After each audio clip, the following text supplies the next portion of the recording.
Gladiator 2 est une énorme déception. Je vous le dis, je vous spoil, je suis amèrement déçu face à ce que j'ai vu. Non pas que c'est pas bien, vraiment c'est pas nul, c'est pas catastrophique, c'est pas horrible, mais je ne peux que être déçu. Vraiment, plus je retourne la chose, j'ai beau retourner le truc dans tous les sens, je comprends pas l'intérêt du film. Je comprends pas. C'est la même chose. Je vous donne mon ressenti, comme ça en sortant de la salle, je me suis dit, à quoi sert ce film? À quoi sert cette suite? 24 ans plus tard, hein. Le film est sorti en 2000. 24 ans plus tard. Pourquoi faire une suite à Gladiator 2? 24 ans plus tard, pour faire ça, c'est-à-dire la même chose. Le film déroule la même partition. Franchement, ça raconte, peu ou prou, dans les grandes lignes, c'est le même film. C'est comme si, je me suis fait cette réflexion, je me suis dit, mais c'est comme si tu faisais une suite à Matrix. Genre tu fais Matrix 2, et Matrix 2 c'est le même film, sauf que c'est 20 ans plus tard avec un autre protagoniste, et un nouvel élu, c'est un nouveau cycle. Et du coup on a le même schéma narratif. C'est pas nul, Gladiator 2. C'est juste que c'est la même chose. Avec tout plus, où il a mis tous les potards à fond. Plus épique, plus grandiloquent, plus d'effets spéciaux, plus de créatures numériques, un rhinocéros dans une arène, il y a une bataille navale. Littéralement, il y a une bataille navale. C'est rigolo, à vrai dire. Mais il y a une bataille navale dans le Colisée, avec des requins. Il y a des requins dans l'eau. Il y a un rhinocéros numérique. Il y a un mec qui raille, on le voit dans la bande-annonce, qui raille d'un rhinocéros numérique. Il y a des singes numériques. Du coup, tout plus, mais more is less. Le plus est l'ennemi du bien. C'est ça le vrai problème. C'est ça où je me suis dit, oui, c'est cool. Il y a vraiment des scènes cool, hein. C'est ça qui est un peu paradoxal et qui est un peu... qui me... En même temps, il y a des trucs que j'ai kiffé, mais en même temps, vraiment, je vous raconte qu'est-ce que c'est l'histoire du film. Déjà, c'est un projet de longue date. Ridley Scott, il faut quand même revenir sur un truc. Ridley Scott, aujourd'hui, il a 86 ans, Papy Scott. Donc on est quand même sur un réal. Voilà. Il a 86 ans. Et il tourne beaucoup. C'est-à-dire qu'il a sorti l'année dernière Napoléon. Moi, je n'ai pas détesté Napoléon. J'ai trouvé ça plutôt sympathique, mais c'était pas extraordinaire. C'était beaucoup trop long. Le dernier duel, c'était cool. J'ai pas vu House of Gucci. Covenant, moi, j'aime beaucoup. Je suis l'un des rares partisans. Je trouve que son Alien Covenant, c'est cool. Prometheus, c'était sympathique, mais c'est plein de défauts. Bref, il n'empêche que Ridley, c'est quand même coup sur coup des chefs-d'œuvre, c'est-à-dire Alien, Blade Runner. Mais je sais pas ce qui se passe. Pourquoi il veut revenir sur son héritage? Et j'ai l'impression qu'il a envie de flinguer tout son héritage. Blade Runner, c'est pas lui. Mais il revient sur Alien, il a envie d'un petit peu saccager son héritage. Et il revient aussi sur Gladiator. Mais pourquoi faire? Pourquoi faire, monsieur Ridley? Papy Scott? Pourquoi faire? Parce que vraiment, je rappelle quand même qu'à la fin de Gladiator, spoiler, Maximus, il décède. Le personnage, le protagoniste, Russell Crowe, il décède à la fin de Gladiator. Donc, bon, faire une suite à Gladiator, c'est un peu absurde. Il y a eu une idée de suite qui a pas mal tourné ces dernières années. Ça, pour le coup, j'aurais trouvé ça un peu rigolo, j'aurais trouvé ça un peu fun. Il y avait une idée, il y avait un scénario, un synopsis qui disait qu'en fait, on aurait suivi Russell Crowe, qui traverse les enfers, qui revient des enfers. De quoi on l'aurait vu revenir des enfers en tant que sorte d'entité. Genre, c'est Kratos, c'est God of War. Et il y aurait un truc, j'ai lu des synopsis, des scénarios comme quoi il reviendrait sur Terre pour être l'assassin. Il traverserait le temps, il serait l'assassin de Jésus et on le verrait traverser les époques et tout, vivre la Seconde Guerre mondiale et tout. Ça aurait été fou. Franchement, ce film, il n'existe pas, mais ça aurait été un meilleur Gladiator 2 que ce Gladiator 2. Parce que vraiment, ça aurait été fou.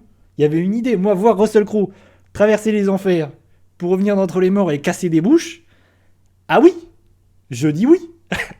Montrez-moi ce film, s'il vous plaît. On a raté quelque chose de fou. Effectivement, c'est un peu décevant. Je vais vous mettre un petit peu le trailer pour vous mettre l'eau à la bouche. Le petit rhinocéros en 3D. Alors on le voit là, il y a Denzel. Vraiment, s'il y a un point positif, parce que je vais être un peu négatif. En vrai, je suis un peu salé parce que j'aime beaucoup Gladiator 1. Vraiment, moi, le film de 2000, je le trouve super. Vraiment, j'aime beaucoup ce film. J'aime beaucoup la musique de Zimmer. Je pense que c'est une des meilleures musiques de Zimmer. Vraiment, je trouve que vraiment, c'est un film extraordinaire de Ridley Scott. Il y a des séquences... En plus, je l'ai revu il n'y a pas si longtemps au cinéma. J'ai eu la chance de le revoir au cinéma. Donc vraiment, j'aime beaucoup. On voit les petits babouins en 3D. Et le point positif, vraiment le plus gros point fort du film, c'est Denzel Washington qui, lui, est extraordinaire dans le film. Vraiment, Denzel, je vais revenir dessus parce que Denzel, il est extraordinaire. Il n'est pas dans le même film que les autres. Ça cabotine, mais tu sens qu'il s'amuse, il est content d'être là. Il joue un petit peu en mode c'est le gangster. Vraiment, il n'est pas dans la même époque que les autres. T'as l'impression qu'il joue en mode training day, c'est un gangster. Vraiment, il est là, il est fourberie. Il est génial. Denzel, il est fantastique. Si vous voulez, franchement, s'il y a une raison pour aller voir le film, c'est pour voir le Denzel Show. Il est on fire. C'est man of fire. Fantastique. Juste pour ça, c'est et c'est vraiment le personnage. En fait, c'est vraiment, je pense, ce personnage qui a intéressé Ridley Scott. Et c'est lui le personnage, le protagoniste principal en vrai. Pour moi, à la réflexion, et ça aurait dû être plus encore le protagoniste principal, parce que le gladiateur qu'on va suivre, en vrai, c'est assez inintéressant, et c'est la même chose, et c'est déjà vu, donc pas d'intérêt. Alors que Denzel, en mode je suis là, je suis fourberie, je joue. Lui, il joue au jeu du trône, il est dans Game of Thrones, et il essaye de s'emparer du pouvoir, vraiment en utilisant des gladiateurs, parce que c'est un ancien gladiateur qui a su gagner du pouvoir et devenir lui-même gérant de sa petite meute de gladiateurs. Qu'est-ce que ça raconte ? C'est vrai que j'ai pas dit qu'est-ce que ça racontait. Ça se déroule quand même 20 ans plus tard. Et on suit l'enfant du premier. C'est-à-dire on suit Lucius, ce petit enfant dans le premier, qui se trouve, c'est spoilé dans la bande-annonce, être l'enfant de Maximus. Le fils de Maximus. Donc il arrive, c'est un peu Rey Palpatine, Rey Skywalker. C'est un peu l'héritier. Et en fait, ce qui me rend ouf, et en fait c'est exactement, je parle de Star Wars, mais en fait c'est cette même idée, c'est de refaire le même film. Comme Star Wars 7. C'est-à-dire qu'on va suivre Lucius, le fils de Maximus, mais il va revivre exactement la même chose. C'est-à-dire que c'est un soldat. Au début, il va se faire capturer. Enfin, il y a une bataille, exactement comme dans le premier. Il y a une bataille épique au début. On voit Lucius se faire capturer. Du coup, il va devenir gladiateur. Il va devenir esclave. Va devenir gladiateur. Et Denzel Washington va le prendre sous son épaule pour l'utiliser parce qu'il se rend compte qu'il peut être un gladiateur un peu efficace et un peu féroce. Parce qu'il a une rage en lui. Parce que sa petite go au début du film se fait éclater. Exactement comme Gladiateur 1. Vraiment, il perd sa famille. Il perd l'amour. Donc il est pas content. C'est un rageux. Il a envie de casser des bouches. Donc on va le mettre dans l'arène des gladiateurs. Et c'est exactement le même parcours. On va le voir balancer 2-3 mandales, faire 2-3 rixes, 2-3 petites bastons de gladiateurs, et puis monter les échelons comme ça pour affronter finalement les empereurs. Parce que là, c'est 2 empereurs, c'est plus Joaquin Phoenix, qui je crois... Oui, Joaquin Phoenix décède dans le premier film. Et voilà. Et rebelote. Vraiment, c'est la même structure. Pendant tout le film, je me suis dit, mais... J'étais entre 2 eaux, je me dis, on se fout de ma gueule ? Ou bien c'est ce que les gens voulaient voir. Mais c'est peut-être ce que les gens voulaient voir en vrai. Après, faire un film gladiateur, bah, il faut voir des gladiateurs. Mais à un moment donné, moi je m'attendais, pendant tout le film, je me dis, bah, il y a un moment donné où il va se passer un truc, ça va changer. La seule chose qui change, c'est qu'en fait, il met tous les potards à fond. Genre la baston au début, elle est hyper épique, elle est spectaculaire. Il en fait des caisses, on te met des effets numériques, on te met des créatures numériques. D'ailleurs, il y a des trucs cool. Au début, il y a une séquence dans une arène avec des babouins numériques. On le voit dans la bande-annonce, je crois. Et il y a des babouins numériques qui sont traités comme si c'était des créatures monstrueuses, comme si c'était des xénomorphes. Vraiment, t'as l'impression que c'est des aliens, la façon dont c'est traité. Et cette séquence, je l'ai trouvée un peu cool. Vraiment, je trouve que c'est une des meilleures séquences du film, parce que déjà, je trouve que les visuels sont très réussis. Franchement, les créatures en 3D, elles sont hyper impressionnantes. Ça ressemble à des singes xénomorphes chelous. C'est très bizarre, mais j'ai trouvé ça très réussi et très impressionnant. Et c'est un peu cool, il y a un peu un truc série Z cool. Comme le rhinocéros, il y a des trucs, c'est cool. Vraiment, tu te dis, je mets un rhinocéros dans une arène, contre des gladiateurs. Ouais, vas-y, des requins, vas-y, c'est un peu cool. Tout n'est pas réussi, je trouve que les requins, c'est un peu flingué. C'est un peu raté visuellement. C'est un peu cool, mais c'est juste l'idée de refaire le même film en mettant des caisses partout. Et en mettant du fanservice. Parce que du fanservice, vas-y que je t'en mets des tartines. C'est comme dans Star Wars. C'est-à-dire qu'on suit Lucius qui va récupérer tout l'héritage de son daron. Donc il va récupérer son glaive, son armure, nanani, nanana. Et à la fin, comme Rey Skywalker, franchement ça m'a achevé. Le truc à la fin,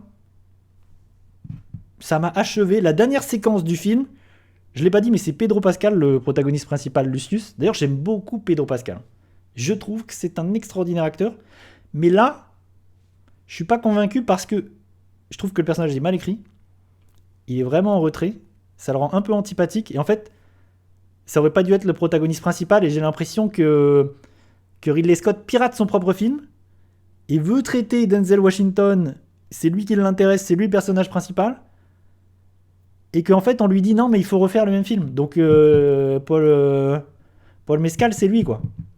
C'est le héros, c'est le protagoniste. On veut le suivre, on veut le voir gagner, nanana. Donc, il y a un truc. Moi, je sens qu'il y a un autre film dans le film et qui me semble être vachement plus intéressant. Maintenant, j'ai qu'une envie, c'est de voir un film sur ce protagoniste de Denzel Washington qui gagne, quoi, qui monte les échelons, qui devient l'empereur et qui en fait des caisses. Il est fantastique. Macrinus, je crois. Je crois qu'il s'appelle Macrinus, le protagoniste de Denzel. Qu'est-ce que je disais? Ouais, la toute fin. Il y a une séquence très similaire à la fin de Star Wars 9 où en fait, on a Paul Mescal qui est dans l'arène et qui reproduit ce que fait Russell Crowe dans le film, dans le 1. C'est-à-dire qu'il prend de la terre, comme ça, il a une espèce de manie de prendre de la terre en essayant de communier avec la nature. Et en fait, il essaie, littéralement, il y a un dialogue où il essaye de ramener vraiment le Maximus, quoi. Il essaye de ramener tout l'héritage de Maximus comme ça. Et le film se finit là-dessus avec, paf, dernier plan du film. C'est un plan de Gladiator 1, où c'est le plan iconique dont tout le monde se souvient, qui a été parodié 100 000 fois, où il y a la main de Russell Crowe dans les blés. Et le film se finit là-dessus. Avec le thème, évidemment, bam, on te remet le thème. Et en fait, comme si le film essayait de raviver, je sais pas, le premier film. Je trouve ça ridicule, je trouve ça éclaté. Franchement, j'ai l'impression qu'on me prenait pour un con, je me suis dit, mais... Vraiment? On en est là, c'est Rey Skywalker à la fin qui nous dit, bon bah je suis Rey Skywalker parce que les scénaristes ont décidé que j'étais Rey Skywalker. Là, c'est la même chose.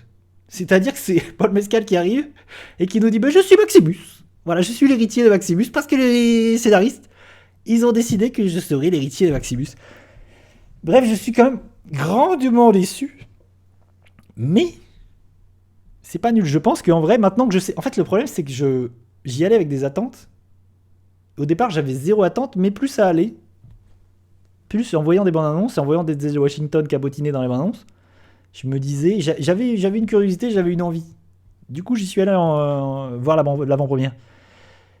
Et maintenant que j'ai plus cette attente et que je sais ce qu'est le film, c'est-à-dire vraiment une sorte de remake caché, et ben je pense que je prendrai beaucoup plus de plaisir. Je pense que quand je le reverrai, je prendrai plus de plaisir parce que vraiment, c'est un Ridley Scott où on s'amuse. Je pense que c'est l'un de ces films récents de Ridley Scott où on s'amuse le plus. Où vraiment Ridley Scott, c'est divertissant. Il y a un vrai divertissement de grande ampleur avec des bastons. Je pense que ça a coûté 250 millions au bas mot. Donc ça en envoie plein la gueule. Et je pense que ça va être d'ailleurs un carton monumental parce que j'étais à la bande-annonce et la séance était pleine. Ce qui, par chez moi, n'arrive jamais pour les avant-premières. Vraiment, il faut vraiment qu'il y ait le réalisateur qui se déplace, machin, pour qu'il n'y ait plus de place. Et là, c'était rempli. Alors que j'avais l'impression que Gladiator, c'était un film aimé, mais c'est un film qui a 24 ans. C'est un film qui a 24 ans, donc je... Et il y a un truc vraiment des legacy sequels en ce moment. C'est ça aussi qui, je pense, fait que ce film existe, parce que Ridley Scott, il a pris la balle au bon.